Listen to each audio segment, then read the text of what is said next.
Kapil Sibal. I thank the chair for giving me this opportunity to place my thoughts on the budget of 25-26. Sir, when a new government comes to power, naturally the people of India expect that government to give us a vision of what it intends to do in the next 5 years. This government has already had 10 years, and the delivery mechanism has been both slow and inconsistent. But we were hoping that after the 8th budget of the finance minister, we'll get some vision as to what the government intends to do. First of all, before you do that, you have to identify कि हमारे सामने चुनौतियां हैं क्या, तभी हम तय कर पाएंगे कि आगे हमें करना क्या है। अब इस देश में सबसे बड़ी चुनौती, जो मेरे हिसाब से, मैं गलत भी हो सकता हूं, इस देश से सबसे बड़ी चुनौती वो है कि हमें अपने बच्चों को शिक्षित करना है। जब तक शिक्षित बच्चे मेन स्ट्रीम में नहीं आएंगे और उनको क्वालिटी एजुकेशन नहीं मिलेगी, तब तक भारत कभी विकसित हो ही नहीं सकता। विकसित भारत का मतलब शिक्षित भारत। अब मैं आंकड़ों में नहीं जाऊंगा, लेकिन इतना जरूर कहूंगा कि इस बजट में उन्होंने 7% बढ़ोतरी की है एजुकेशन सेक्टर में। अब हिंदुस्तान की व्यवस्था आप देखो कि लगभग बच्चे, युवा सब देहात में रहते हैं, और जो भी एजुकेशन की समस्या है, कुछ अर्बन सेंटर्स में तो अच्छी समस्या है, बट आम जनता को एजुकेशन क्वालिटी मिलती ही नहीं। आपको मालूम है कि असर रिपोर्ट का ये रहा, उन्होंने कहा कि भाई जो 5वीं के बच्चे हैं वो दूसरी क्लास के सबक नहीं पढ़ सकते, मैथ्स नहीं कर सकते। चलिए उस बात को छोड़िए, इस बात को आप छोड़िए, इस बात को आप छोड़िए। So the fact of the matter is that we need to have a plan as to how to make our children educated. If you really look back at the history of the world, and especially the European powers, when the Industrial Revolution happened in 1750, two things happened. One was universal education. The second was technology. That's how the empires ruled upon us. When China became the power that it is, the first thing that China did was universal education. Today, we have not even attained the goal of universal education. Forget about quality education. So if you don't have universal education, if you don't have quality education, तो आप बच्चों की skills कहाँ से develop करोगे? पहली बात तो ये। दूसरी बात कि 21वीं सदी में जो skills हमें चाहिए, वो 20वीं सदी में नहीं थी। आज के दिन चैट जीपीटी, आज के दिन deep seek is a new technological revolution that is taking place in the world. उसमें हम कहाँ हैं? What plans do we have for the future? We expected the finance minister to tell us. What do we intend to do to deal with these challenges? We can't afford to apply AI to our systems, because if we do, we will lose the jobs that we already have. अब chartered accountant बैठ के अपनी देखता था कि account book में क्या है, वो तो एआई से हो जाएगा। हमारे लॉ क्लर्क्स रिसर्च करते थे कि ये जजमेंट्स क्या हैं, वो सब एआई से हो जाएंगे। और जो सॉफ्टवेयर टेक्नोलॉजिस्ट से, उनके कई सॉल्यूशंस एआई से निकल आएंगे। And the result will be that where we have jobs, we will lose jobs. But at the same time we need AI, because we can't be competitive in the world. So what's the vision of this government qua AI? All that the finance minister said was that we are going to set up 100 centers of artificial intelligence. But first understand what artificial intelligence is and what it can do. And in the economic survey, the economic advisor has said that as far as artificial intelligence is concerned, it can only work in certain sectors of the economy. It won't work in rural India. That's his suggestion. Nothing about it. That's one aspect that I wanted to mention to you. The second is health, because the best investment that can produce the maximum results is investment in human capital. I talked about education. Now I want to talk about health. आपको health sector में आपको investment ज़्यादा करनी चाहिए. क्यों? क्योंकि जब तक बच्चा जो है शिक्षित नहीं होगा, उसका स्वास्थ्य ठीक नहीं होगा, वो कभी अपने आप को एम्पावर कर ही नहीं सकता. अब इसमें मैं आपको थोड़े से आंकड़े बताना चाहता हूँ. The fact of the matter is that 38% of children in this country that are born are stunted. 21% of the children born in this country are wasted. And 53% of the women in this country are anemic.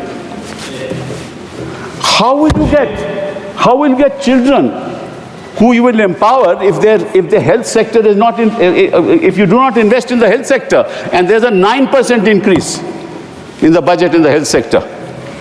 And that also because they want to create 10,000 new medical seats.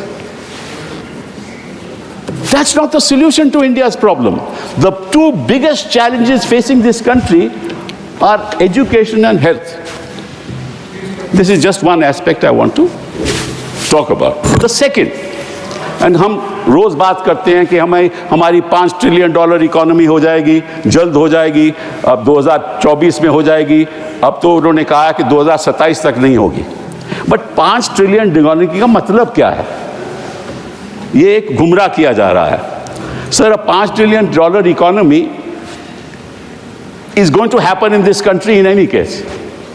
And I will show the finance minister that even if she does nothing, this country will grow at 6%. It will grow at 6%, even if she's done nothing. Don't laugh. It's a serious issue. I don't laugh at it. It's a serious issue. This country has been growing at 6.3%, 6.7%, and it will continue to grow. But what we need is a growth rate of 8%. What we need is double-digit growth. What is the vision of this government to attain double-digit growth and attain 8% growth? And I'll tell you why I'm saying this. I may be wrong. I'm only here to have a discussion. I may be wrong, sir, but the fact of the matter is, if you look at the economies, look at the BRICS economies, our per capita income is $2,540 is our per capita income. If we compare it to the BRICS economies, Russia's per capita income is $14,000. China's per capita income is $13,000. Brazil's per capita income is $11,000. South Africa's per capita income is $5,970. And we are $2,940. And we will be a $5 trillion economy. What's the point of these numbers? That's why I was saying that with the growth of 6%, you will reach there, and you will reach there in 2027. I'll congratulate the finance minister. But how do you empower the young? How do you make per capita income in this country $14,000, $13,000, $10,000? You have no vision for it. That's really the point that needs to be looked at and discussed on the floor of this house. Let me, sir, tell you another thing, which is even more important. And that is, sir, that we have certain external challenges that we'll have to face. You just saw Trump has announced that there's going to be a tariff on steel imports. Luckily, we don't export too much of steel. But the fact of the matter is that while the Prime Minister is going to America and will certainly have a dialogue with Trump, there are some imponderables that may happen in the course of time, and as a country we have to be prepared for it. Assuming that you impose a 5 or 10% tariff on software exports. I'm just giving an example. What's the consequence of that on our software industry? Phenomenal. We'll be non-competitive. How do we deal with that problem? Now, these are the issues that I expected the finance minister to deal with in the course of our budget presentation. But we're talking about allocations today. What did the economic advisor in the survey say, sir? I'll just point that out. He said, roll back regulations. Do you see a bit of that in this budget? No rollback of regulation. He said, get out of the way. But you're coming in the way. You're always in the way. Then he said, change your operating procedures. What are these operating procedures? In India, the operating procedures, I'm not saying this, it's in the economic survey, that a person is proved guilty, is guilty till he is proved innocent. That's what the economic survey says. I don't say it. He says change that. Change that to what? That a person is innocent till he is proved guilty. Why has the economic advisor said this to you? Because he knows that the kind of principles that you are following, our big industry is running away. Our high net worth individuals are leaving this country because when you proceed against them, you proceed on the basis that you are guilty till you are proved innocent. Yes, yes. That's a very dangerous trend that is happening in this country. Then, sir, he also said, make our economy competitive and innovative. Now, how do you make your economy competitive? If most of your the people in this country are involved in agriculture, and you have a dream of making India a manufacturing economy, and you have proclaimed that we'll contribute, the manufacturing economy will contribute 25% of the GDP. The fact of the matter is that whereas it was 16% of the GDP earlier, it has come down to 15%. 12.9%, my learned friend corrects me. In other words, your manufacturing, the GDP has decreased. Now, if you do not become a manufacturing economy, how will you become competitive?